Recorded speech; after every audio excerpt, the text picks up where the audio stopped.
అలాగా సరే ఇప్పుడు నేనేమో ఇలా ముక్కులో వేలెట్టుకుంటున్నాను, అది ముక్కులో వేలెట్టుకుంటాడు, వేషాలు ఇవ్వకండి అంటే తప్పు కదా.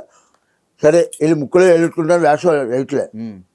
ముక్కులో వేలు పెట్టుకోకుండా నేను 5-6 నెలలు అండి ముక్కులో వేలు మానేసా. ముక్కులో వేలు పెట్టి వేలు తీసేయండి అని నేను నా సాయి శక్తిలో ఒక తపస్సులా చేసి మానేసా. వేషాలు ఎవరు మరి? అప్పుడు కోపం రాదా? వేషాలు ఇవ్వలేదని కాదు, వంక మీకు ముక్కులో వేలు పెట్టుకోవడం వంకతో మానేశారు. అంటే నా టైం బాగున్నా ముక్కులో బలి పెట్టుకుంటాడు తెలుసా, అది స్టైల్గా పెట్టుకుంటాడయా అన్నారు టైం బాగున్నప్పుడు. కరెక్ట్. అలాగా రాజుబాబు తాగుడు మానేసి 5 నెలలు కఠోర దీక్ష. ఆడు మాట గొప్ప. తను అయ్యప్ప మాల వేసుకున్నప్పుడు కొన్నాళ్ళు ముందర బాగానే ఉంది, తర్వాత ఓ మాట మాల వేసుకున్నాం తాగాడని అర్థం ఆ పాత వేసుకుని అన్నీ పోయా. అలాగే లేదని ఒక 5 నెలలు మానేశాడు. నేను కళ్ళారా చూసా. నాకు మా అన్నయ్యకి తెలుసు. తర్వాత మా ఇంటికి వచ్చి మా అన్నయ్య మా వదినతో బాధపడ్డాడు.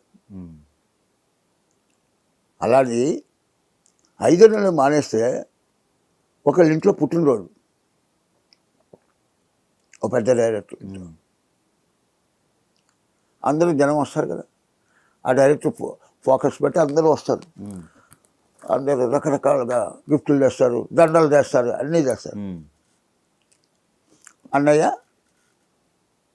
ఒక గిఫ్ట్ పెట్టుకుని గేట్లో ఎంటర్ అవుతుంటే ఆడొస్తున్నాడు జాగ్రత్త, తాగి వస్తున్నాడు జాగ్రత్త అన్నాడు. తాగకుండా వెళ్తే తాగి వస్తున్నాడని అంటే అది మా అన్నయ్య చెవిలో పడితే ఎలా ఉంటుంది అసలు?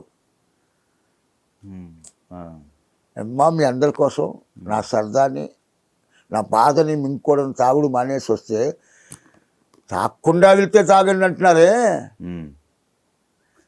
వీళ్ళ కోసం మానక్కర్లే. చూసావా అమ్మలు ఇలా చేస్తే ఇలా వెళ్తే ఎంత మంచిగా ఉన్నా నీకు తెలుసు కదా, పోనీ నీకు తెలుసు కదా, ఎలా చిట్టి నీకు తెలుసు కదా, ఎంత బాధేస్తుంది చెప్పండి.